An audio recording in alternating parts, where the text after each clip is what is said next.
वर्मा जी के दो बेटे थे, देवांश और श्रेयांश। उनका खिलौने बनाने का अच्छा बड़ा कारोबार था। ईश्वर की कृपा से कारोबार अच्छा चल रहा था। रुपए पैसों की घर में कोई कमी नहीं थी। कुल मिलाकर साक्षात लक्ष्मी जी निवास कर रही थी घर में। एक दिन बाकी सब तो ठीक है, लेकिन अब मुझसे ये घर अकेले नहीं चलता। जैसे आपके साथ आपके बेटे आपकी जिम्मेदारी बांट रहा है, मैं भी तो चाहती हूँ कि कोई आकर मेरे साथ भी जिम्मेदारियों में हाथ बटाए। पत्नी के बार बार जिद करने पर वर्मा जी बड़े बेटे श्रेयांश के लिए बात चलाते हैं। जल्दी ही शिल्पा के साथ श्रेयांश की शादी हो जाती है। शिल्पा के घर में आने के बाद मीनाक्षी बहुत खुश थी। उसे भी अपने सुख दुख और जिम्मेदारियों को बांटने वाला एक साथी मिल गया था। अरे वाह भगवान, तूने तो मेरी लॉटरी ही लगवा दी। इतना बड़ा आलीशान घर, गाड़ियां, गहने, यहाँ तो धन के भंडार भरे हुए हैं। मेरी तो किस्मत ही खुल गई। ससुराल आकर शिल्पा को ऐसा लग रहा था जैसे उसका कोई सपना सच हो गया हो। कुछ ही दिनों में शिल्पा सास ससुर के सीधे सरल व्यवहार को अच्छी तरह भांप गई थी। वैसे तो वो ससुराल में सबके साथ बहुत ही अच्छी तरह रह रही थी, लेकिन देवरानी के आ जाने की चिंता उसे मन ही मन खाए जा रही थी, क्योंकि सास मीनाक्षी अब छोटे बेटे देवांश की शादी की जिद लिए बैठ गई थी। हे भगवान, पता नहीं सासू माँ को ऐसी क्या जल्दी है भैया की शादी की। कितने सुकून और शांति से जिंदगी चल रही थी, लेकिन सासू माँ को हमारे शांत जीवन में पत्थर मारने में पता नहीं क्या मजा आ रहा है। जाने कैसी लड़की आएगी। ऊपर से मम्मी जी इतनी सीधी है कि झट से किसी की भी बातों में आ जाती है। कहीं उसके आने के बाद मम्मी जी उसी के बस में हो गई तो मेरा क्या होगा? और अगर यहाँ के धन दौलत को देखकर उसने अपना हिस्सा मांग लिया या धोखे से सब कुछ अपने नाम कर लिया तो क्या होगा? नहीं नहीं नहीं नहीं भगवान, मुझे तो सब सोचकर ही घबराहट हो रही है। देवरानी के आने की बात सुनकर ही शिल्पा की रातों की नींद उड़ गई थी। मम्मी जी, अभी तो मेरी शादी को 2 साल भी नहीं हुए और आप अभी से भैया की शादी के लिए तैयारी करने लगी। अब अगर देवरानी आ जाएगी तो मैं तो पुरानी हो जाऊंगी ना। मम्मी जी, अभी कुछ दिन रुक जाइए ना। अरे बेटा, तुझे ऐसा क्यों लगता है? जेठानी जेठानी होती है और देवरानी देवरानी। सबकी अपनी अपनी जगह होती है बेटा, कोई किसी की जगह नहीं लेता। इसलिए अपने मन से ऐसी बातें निकाल दे और खुशी खुशी देवांश के लिए अच्छी सी लड़की ढूंढने की तैयारी कर। लगता है मम्मी जी ऐसे नहीं मानेंगी। अब मुझे ही कुछ करना होगा। 2-4 दिन बीतने के बाद शिल्पा अपनी सास मीनाक्षी के पास आती है। मम्मी जी, आपको पता चला रागिनी आंटी के घर में क्या हुआ? बेटा, मैं तो किसी रागिनी को जानती नहीं हूँ, लेकिन हुआ क्या? वो मेरी मम्मी की दोस्त है ना, उन्होंने अपने छोटे बेटे की शादी बड़े अरमानों से की थी। अब बेटा पढ़ा लिखा था तो बहू भी एमटेक पास लाई थी, लेकिन उनकी ना सारी खुशियां मिट्टी मिल गई। शादी को 2 महीने भी नहीं हुए थे और देखो दोनों भाइयों के रोज झगड़े हो रहे और सारा मोहल्ला खड़े होकर तमाशा देख रहा है। अंकल जी ने इतने सालों में जो इज्जत कमाई थी सब पानी में चली गई। मुझे तो अभी भी यकीन नहीं हो रहा मम्मी जी। उनके तो दोनों बेटे ऐसे थे जैसे राम और लक्ष्मण। हर कोई उनके प्यार की मिसाल देता था, लेकिन भगवान जाने क्या पट्टी पड़ा दी उनकी नई बहू ने कि अब तो छोटा बेटा घर में न किसी से बात करता है न माँ बाप की तरफ मुड़ कर देखता है। बेचारी आंटी जी का तो रो रो कर बुरा हाल हो गया है। अरे बेटा, तूने ना ये सारी बातें मुझे बताकर मुझे भी डरा दिया। कहीं मेरे देवांश को कोई घर तोड़ने वाली लड़की मिल गई तो हम क्या करेंगे? हम तो जीते जी मर जाएंगे कसम से। मम्मी जी, मेरे पास ना एक आइडिया है। क्यों ना हम गांव की कोई पारिवारिक सी सीधी सादी लड़की देवर जी के लिए लेकर आए। ये कैसी बात करी हो तुम? गांव की लड़की देवांश के लिए? अरे देवांश कभी नहीं मानेगा।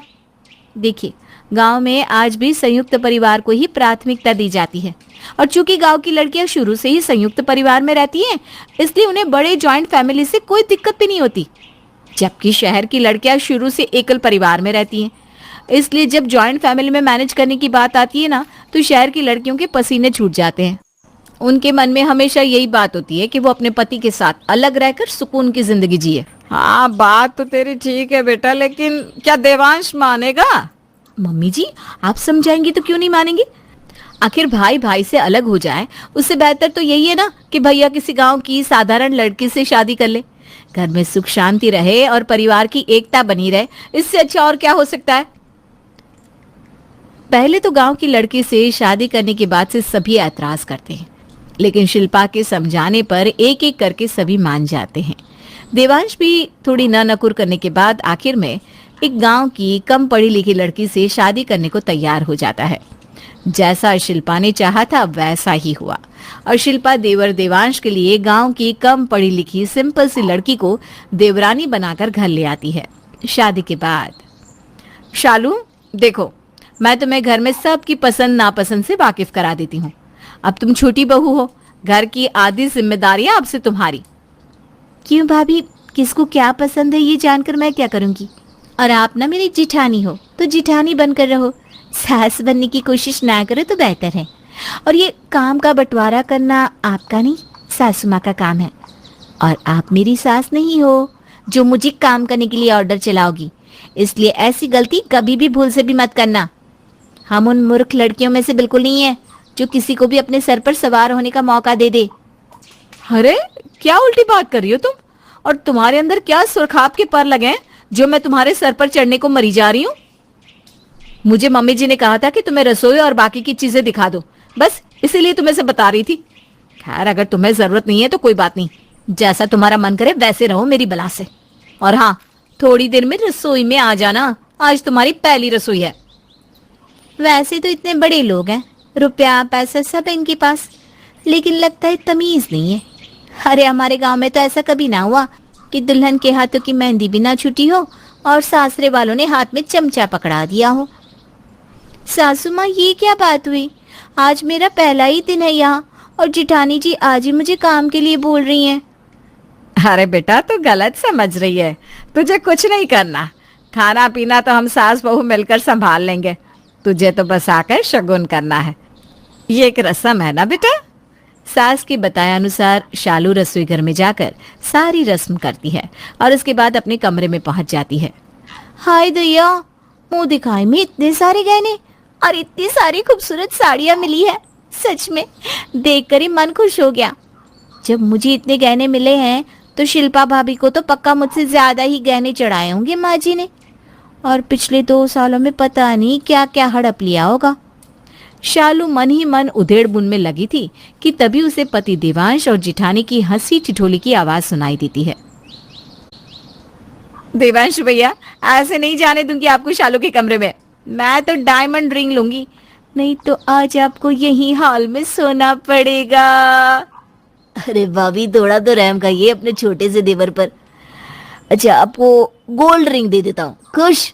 नहीं नहीं नहीं नहीं बच्चू, इतनी आसानी से भाभी तुम्हारा रास्ता नहीं छोड़ने वाली। और जितना मोल भाव करोगे ना उतना ही शगुन बढ़ता जाएगा। लगता है आज आप ऐसे नहीं मानोगी, आज तो जेब ढीली करनी ही पड़ेगी। अरे ये क्या बात हुई? शगुन के नाम पर गुंडागर्दी दिखा रही हैं क्या आप? हमारे गांव में तो 21 रुपए लेकर भाभी रास्ता छोड़ देती है और एक आप एक सीधा अंगूठी मांग रही हैं। अरे शालू बेटा, ये तो खट्टी मीठी रस्म है और हर भाभी का अधिकार होता है, इसमें तुम्हारा बोलना ठीक नहीं है। वो देवर भाभी है, निपटने दो आपस में। तो मेरे पति की जेब ऐसे काटी जा रही है, मैं भी ज्यादा दिन तक ये तमाशा बर्दाश्त करने वाली नहीं हूँ।